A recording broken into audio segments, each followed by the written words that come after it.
communauté de communes du massif à des travaux, aménagements, installations, étant précisé qu'en cas d'autorisation, ils devront être réalisés à l'obtention de toute autorisation et permis nécessaires, tout plan et devis descriptif devant également être soumis à l'approbation préalable et écrite de la communauté de communes du massif. Tous travaux éventuels devront être réalisés dans le respect de toute réglementation en vigueur. Clarifie les choses. Et alors l'article le plus important qui est modifié, qui est pas mal modifié par rapport à la dernière fois, donc c'est l'article 9 qui concerne l'Ardevance. Donc maintenant c'est écrit clairement par rapport à ce qui avait été proposé de fois. La commune de la Bourboule acquittera chaque année à la communauté de communes l'ustensile une revanche mise à disposition de 287 750 €. Ça, vous l'avez déjà. Le versement sera effectué en 2 fois, le 31 mai et le 31 octobre chaque année, sur 5 mois de la communauté de communes, ça y est aussi. Alors, à titre exceptionnel, durant les 30 premières années de cette mise à disposition, soit du 1er août 2010 au 31 juillet 2011, puis du 1er août 2011 au 31 juillet 2012, puis du 1er août 2012 au 31 juillet 2013, et pour tenir compte des variables de gestion auxquelles sera confrontée la commune de Bourboule, le montant de la redevance est fixé à 187 753 €. La communauté réexaminera, alors là aussi c'est important que vous ayez une comme ça, la communauté réexaminera à l'issue de ce délai l'opportunité de poursuivre cet acte exceptionnel en période de 3 ans pendant 15 ans. Sur la dernière mouture, c'était pour le pourra, on aura la possibilité, là c'est plus du tout pareil. Après, par exception, le versement. Je m'excuse, mais je suis en train de dire les deux textes, ils sont similaires. Oui, sûrement pas là.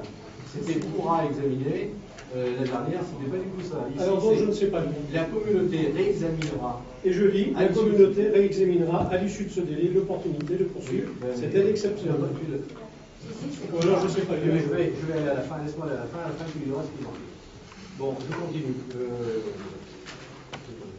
Par exception, le versement de l'échéance interviendra une seule fois avant le 31 décembre 2010 et ne portera que sur 5/12 du montant actuel. Alors, ce qui est tout à fait normal. Donc, l'échéancier, il est inscrit en dessous. L'échéancier durant les 30 premières années s'établira donc comme suit. Du 1er août au 31 décembre 2010, 78 230 € par an.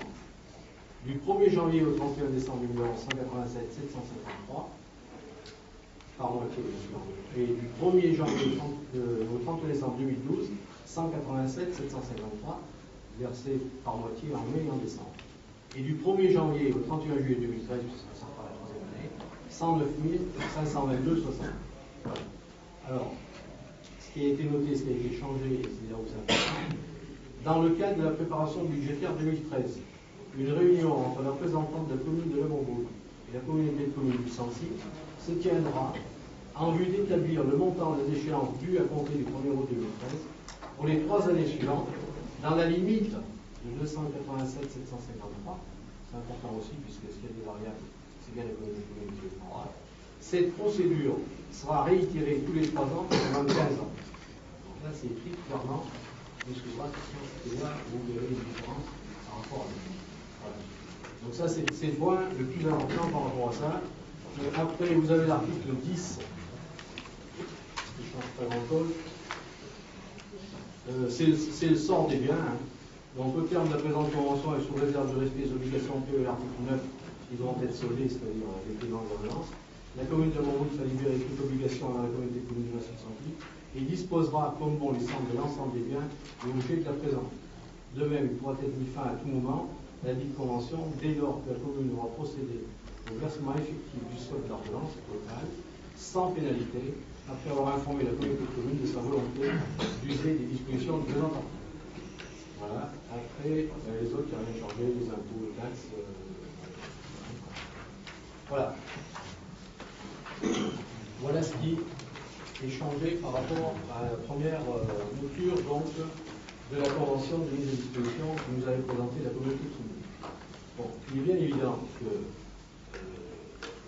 en ce qui concerne le groupe majoritaire, on aurait bien sûr souhaité un peu plus, puisque au lieu de 187, on voulait aller à 166, et il est bien évident que l'autre jour, donc le règlement du conseil communautaire, bon, on a bien vu que de toute façon, aujourd'hui, les choses, il y a un blocage.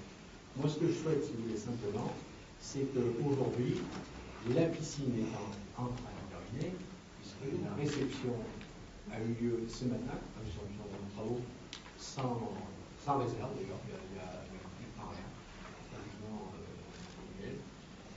moi je souhaite que la piscine, bien sûr, ouvre le plus rapidement possible. Donc, je vais vous laisser la parole par rapport à ces conventions si vous avez des remarques à faire, par rapport à ces conventions, puis après, écoutez, je passe le vote.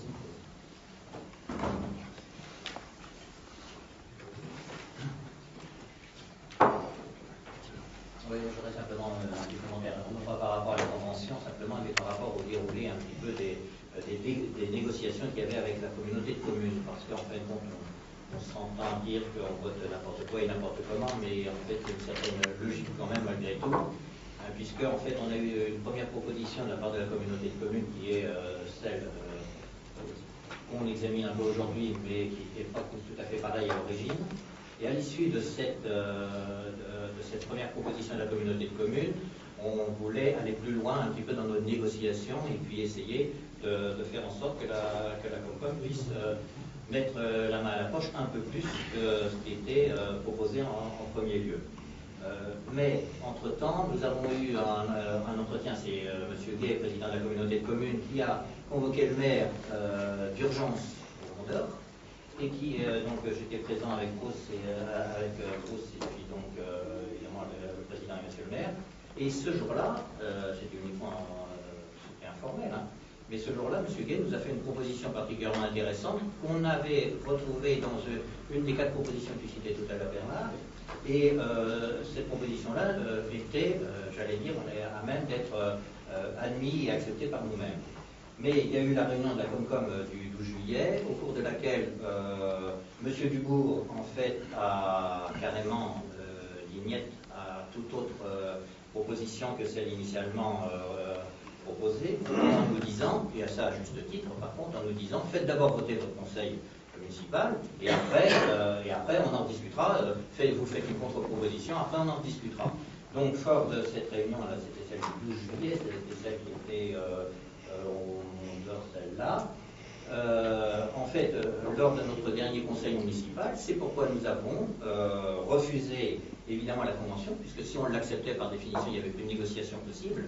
Donc nous avons refusé, c'est pour ça qu'il ne fallait pas s'étonner que ce soit contradictoire avec ce que nous avions voté en Comcom. En Comcom, on l'avait voté pour pouvoir déjà faire un premier point de démarrage. Donc ici, en conseil municipal, nous avons donc refusé cette proposition. Et l'autre jour, en réunion, la dernière réunion communautaire, c'était celle du 23 juillet, effectivement, les anciennes propositions, on n'en parlait plus. On ne parlait plus de la proposition que nous avait fait M. Guerre, qui était plus intéressante pour la méthode. Donc, et en fait, on a eu une fin de non-recevoir, on ne va pas plus loin, et pour cause, la stratégie de la Comcom a été quand même assez intéressante, puisque, en fait, voyant votre opposition, voyant notre opposition ici voter pour, évidemment, et ça les a confortés de ne pas aller plus loin et de ne pas nous faire des propositions plus intéressantes. Donc, face à cette, il y a eu une opposition qui n'a pas permis d'aller plus loin. Et c'est pourquoi aujourd'hui, en fait, on se retrouve avec la modification, comme on en avait parlé un petit peu quand même à la réunion de Comcom, la modification de cette convention de cette disposition. Et c'est pourquoi aujourd'hui, donc, nous n'en pourrons pas peut-être voter pour ces conventions. Moi, je propose qu'on passe au vote, parce que de toute façon, ça n'a pas l'air d'intéresser l'opposition, parce qu'à chaque fois qu'on s'exprime, il parle. Donc, monsieur le maire, de toute façon. Est-ce qu'il y a d'autres remarques par rapport à ça? Oui, monsieur le maire. Moi, j'ai 2 ou 3 remarques à faire avant qu'on puisse passer au vote et que je puisse vous donner la position définitive de l'opposition sur ce vote ou pas de la convention qui est proposée aujourd'hui. Je dois reconnaître qu'aujourd'hui, l'opposition est enfin en possession de toutes les données qui concernent la gestion de la piscine. Ce qui n'était pas le cas au préalable, puisque, comme je l'ai dit la semaine dernière en communauté de communes, j'ai été destinataire par la communauté de communes des documents manquants. J'ai eu également J'ai pu apprécier également votre intervention lors de la dernière réunion du Conseil communautaire. J'en parlerai tout à l'heure dans mon explication de vote. Et j'ai également connaissance, mais ce qu'on savait déjà depuis le 12 juillet, comme vous venez de le rappeler, de ce qu'était la position définitive et maximum de la communauté de communes.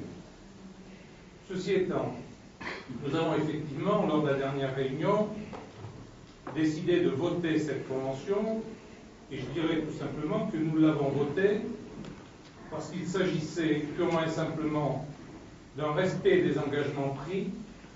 J'en veux pour preuve la convention signée en juillet 2007. C'était deuxièmement le respect par la communauté de communes de tous ces engagements et au-delà de ce qu'étaient ces engagements initiaux. Et nous avons donc voté pour. Je n'accepte pas la remarque qui fait qu'aujourd'hui, on nous dit que parce que l'opposition aurait voté la convention, la communauté de communes se serait trouvée confortée dans sa position maximale. J'y reviendrai tout à l'heure. Ceci étant, vous nous avez remis aujourd'hui une convention de mise à disposition, qui est une convention de mise à disposition qui vous a été donnée hier par la communauté de communes à 14 heures. Vous auriez au moins pu avoir la délicatesse, compte tenu du fait qu'on était en réunion ce soir, de nous la faire tenir hier dans la journée ou en fin de soirée. Étant précisé que, eu égard à cette convention mise à disposition, je tiens, avant de prendre une position sur le vote, de savoir si nous allons la voter ou ne pas la voter, ce qui n'est pas acquis aujourd'hui. Je demande simplement à ce que je puisse m'entretenir, comme vous l'avez fait la semaine dernière, avec les élus de l'opposition, et je vous demande donc, parce que nous avons été destinataires d'une convention que nous n'avons pas pu lire, une suspension de séance. Elle est accordée, donc vous pouvez aller à la salle. Quart d'heure. Ah, oui, je pense qu'en un quart d'heure. Salle.